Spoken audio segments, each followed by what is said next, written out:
Welcome to this Sunday Brunch Dharma, 24th of May.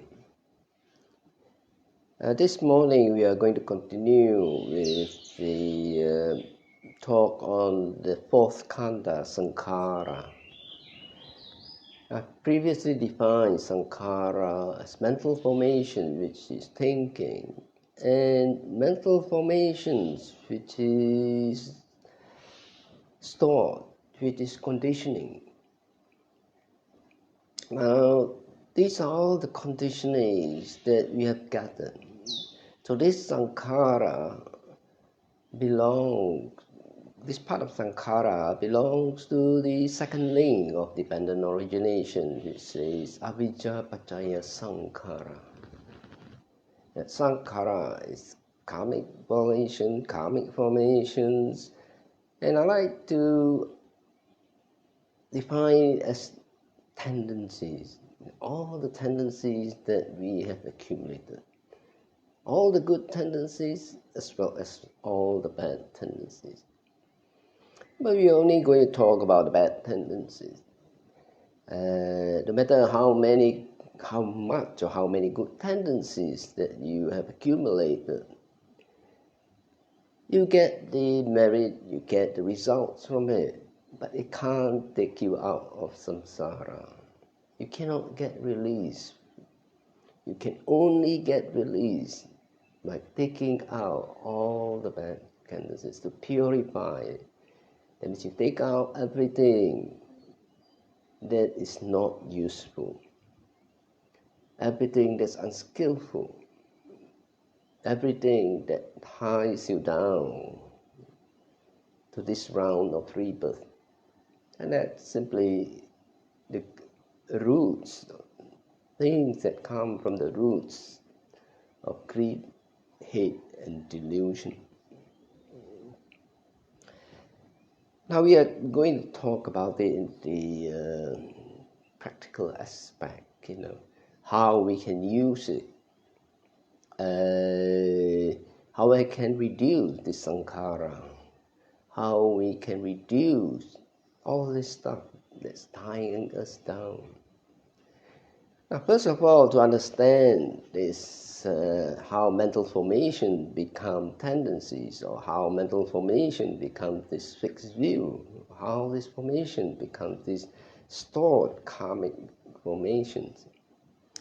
For example, something which is stereotype, our stereotyping is kind of a tendency in itself. And one of the things that about Asians is that their belief in ghosts, whether it's Malaysia, Indonesia, Thailand, Cambodia, whatever, the belief in ghosts. Well, we get this belief in ghosts, from stories. There are lots and lots of movies, in Asia about ghosts. And they present ghosts in a particular way, what the ghost can do. And in the Chinese version, they don't walk, they jump, with your hands straight up, just jump like that, And then some of these ghosts got kung fu as well, and then some of these ghosts, got some powers. Whereas in the West, there's not so much as ghosts. They don't have powers. They are lost soul. Their conditioning is different. They don't have kung fu. They don't have such powers. So all the evil powers remain with Satan, So if you have to choose between a Eastern ghost or Western ghost, you would rather choose a Western ghost. They're less powerful. And that's one kind of conditioning, that we have. And the other conditioning is, we have deep conditioning to our life, is believing in past life. In Asian countries, when you're young, you get scolded by your parents, in my generation, if you don't behave this lifetime, next time you'll be born as as a dog or whatever. If you don't finish your food, you'll be born as a hungry ghost. Yeah, it says, why do you eat like this? This gluttony, where does it come from? It must have been previously been born as a pig or something. So all this idea of past life has been taken for granted. It is ingrained in us. So we don't have any problems, believing in past life, future life. It's part of us.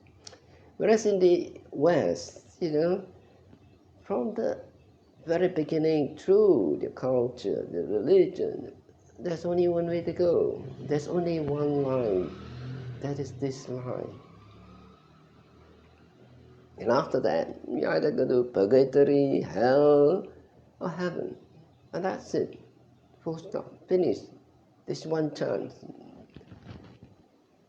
So that's a very deep view, deep conditioning, Well, the thing is, this kind of conditioning, there are certain conditioning we have to work with because they stop our path of practice. Believing in the past life, future lives, do not really obstruct our path of practice, right? We can say, well, we're not sure what it is, we really don't know, we form a belief of it. Now, all these four khandhas that I've talked about, the body, feelings, perception, and mental formation, they're all interrelated, mental formations in the form of thinking usually comes from emotions, from your feeling, when you worry, you start thinking. When you're fearful, you start thinking fearful thoughts. When you're confident, you start thinking confident thoughts. When you're overconfident, you start thinking overconfident thoughts. When you're egoistic, you think about egoistic things. They come from your emotions, They are interrelated, The perception affects your thinking. The perception affects your a feeling.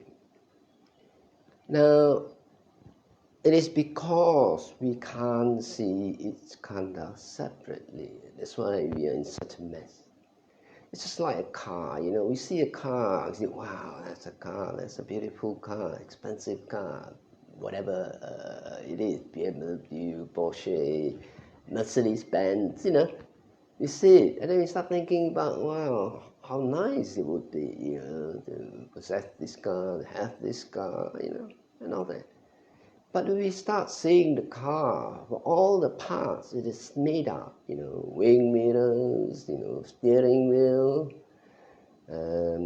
engine, body parts, wheel, doors, then we can start thinking about, well, the engine could fail, tire get wears out, engine you got to maintain it, it's expensive, And then when we start looking at the parts, then we don't see the car.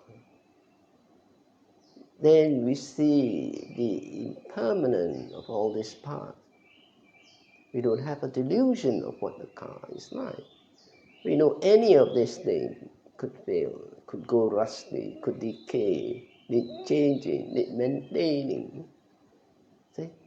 So we pay attention to all these things which are real because those things are the ones that you meet with every day.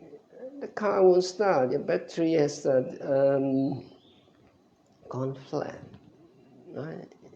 You get a puncture, you got to get it mended. So those are realities, right? The fantasy is about the car itself, what you can do with the car. Those are fantasies. Attract beautiful girls or attract, handsome men. Yeah, those are the fantasies. So it is the same. We are in such a mess because we don't see all these five khandhas separately. We have a person, right? We have a self, who we are. We have other self, who they are. So we get into the mess, thinking about ourselves, thinking about other people. But if we keep looking at these five khandhas, this arising of these five khandhas, some of the feelings that arises we don't like, but they arise because of our conditioning through contact. Some of the thoughts we do not want to think, but because of these emotions that are within us that generates these worrying thoughts, we cannot sleep. It affects our whole person. We have to look at that, right? And from the very start, we look at the emotions that is troubling us. We start with something which is causing the biggest problem. We start with something easy we can see properly. Emotions, sometimes you can see it. You can see this hate, right? So we got to figure out where this hate comes from. How do we come to hate the person? How do we come to create a mental identity of this person? Right? Why do we create a mental identity of this person? On the other side, why do we fall in love with this person, but this person doesn't want us? What's so great about this person? How we come to create that kind of mental identity. Same with fear as well. Why do we fear? Those are obstructions to the path. Fear in the sense that,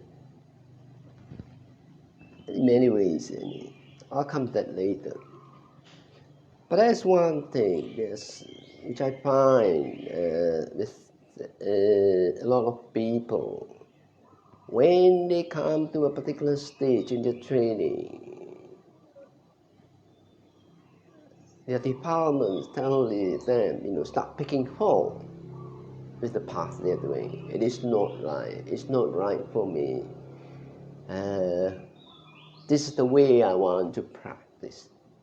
This is not the way I want to practice. This teacher doesn't know what he's talking about. I'm not sure about the path the teacher is talking about. These are all defilements. You want to look at it. You see? And then what they usually do is move from one teacher to another. Start again. Oh, new teacher. When it comes to that point again, they stop. Complaining stop. Now that's the arising of Mara, stopping you from progressing. Right? And you do not know, and you believe in it, and you change. So it's the same thing.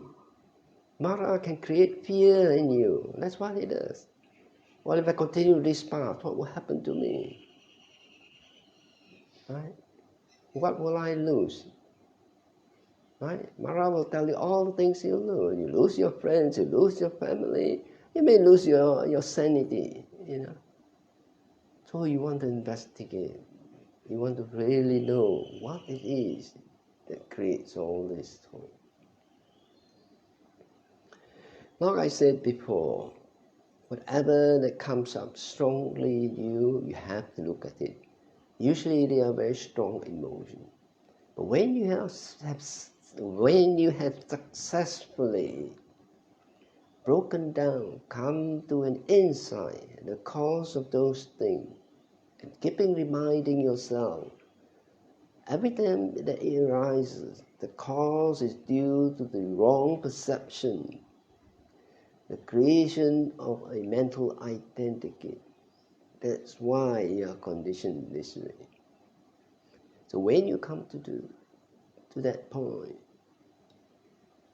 you will find that it is difficult for you to find any strong emotions, to look at. And what you have to look at is all the thinking that comes up in you.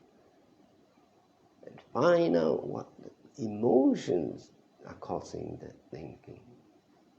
So you have to break down the thinking, the habitual thinking. One of the most habitual thinking is the thinking of I am this, I'm that, I wouldn't have done this way. Oh, other people, he, she, they, this group, this teacher, right? So you have to break that down to find out what it is. And one of the biggest things that stops somebody from progressing in their practice is their ego. I know how to practice. I know the way, But they haven't reached the part where the other person who is teaching them, and they say they know the way. Because they've learned something, they know something. But the ego, try to stop them from going forward. So you want to learn to see that as well. So you start with the feelings, because feeling is the one that causes thinking. So you break down that feeling, the feeling of hate, feeling of passion, right? When you attain a kind of equanimous state, the feeling is not strong, then you have to look at the thinking, the emotions behind the thinking, break that down. Now you can do that and go as far as an anagami. But when you reach the point of the anagami, then you can say your mind is empty. You do not have any strong emotions that produce unwanted thinking, undirected thinking. Then you have to really turn your sight inwards towards the heart. Right. So from the beginning till the stage of anagami, you have to work with your emotions and your thoughts, and work at the feelings that's causing it. It is only much later that you turn it in towards your heart.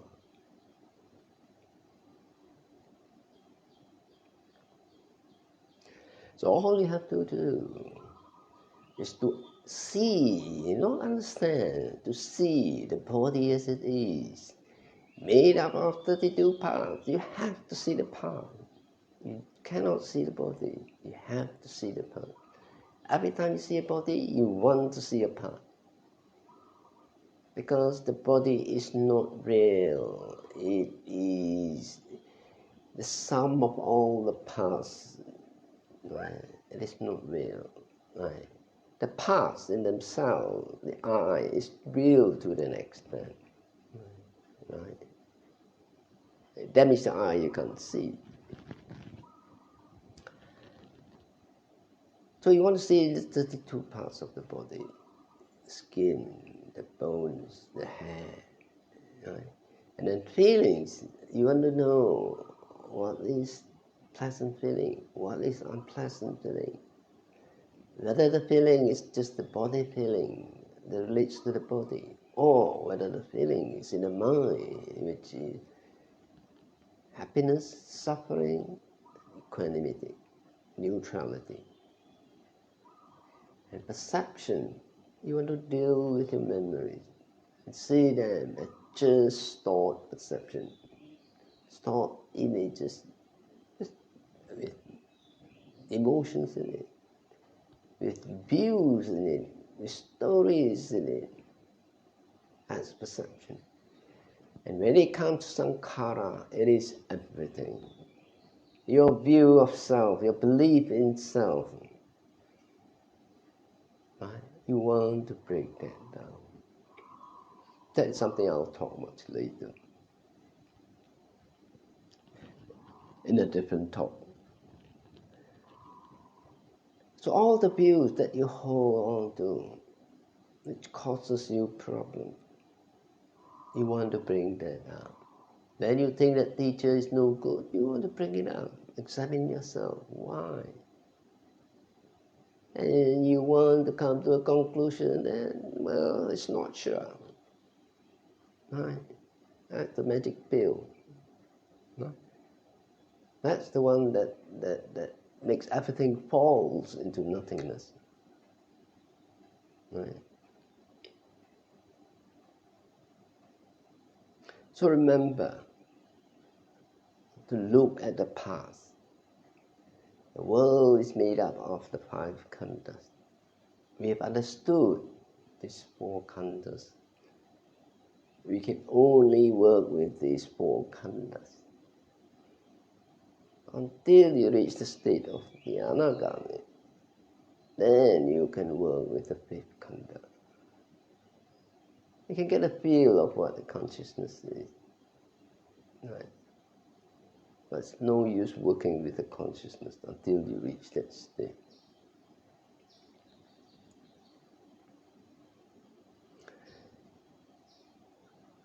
So the path which Bhante teaches in terms of Sangkara is, first of all, you have to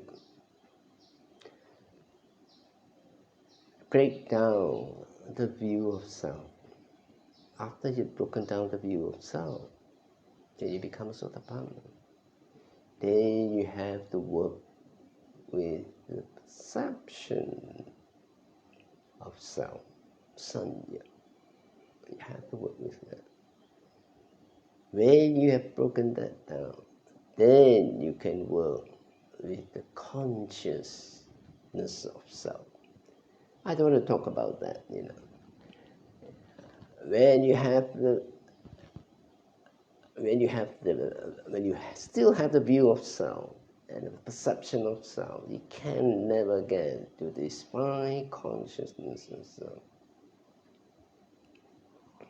So you have to start with the very gross one, which is the view of self. Right? The path, like I've always said, in your practice, there are 2 paths. First of all, if there's suffering, you got to get rid of the suffering to your insight, to seeing what's causing the suffering. Usually it comes in 2 things: holding on to a view, or holding on to a craving. Right? Holding on to a view means also holding on to a view of self and a view of how things should go. Right? And the other path is see the 3 or 4 characteristics of all things. That's the true path. But if you're suffering, you cannot practice the transcendental path, which is looking at anicca, dukkha, anatta, as well as asubha, all things in the world.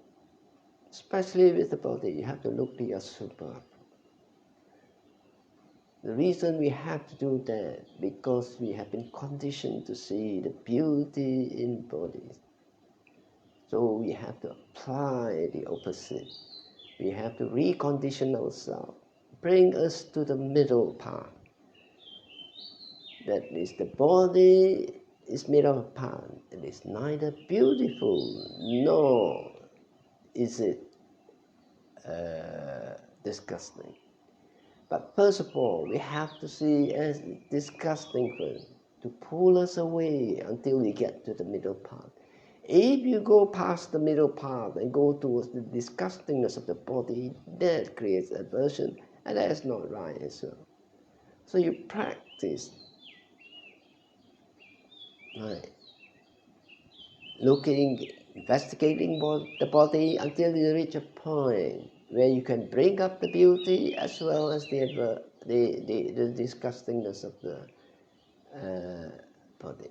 And then you're on the middle path. So you're neither attracted to it, nor are you adverse to it. So your action is going, so your action doesn't going towards something beautiful, or running away from something which is disgusting. That's the middle path. When you get to that point, you stop. But when you start veering towards attraction, you go back to your practice, looking at the asubha aspect of the body.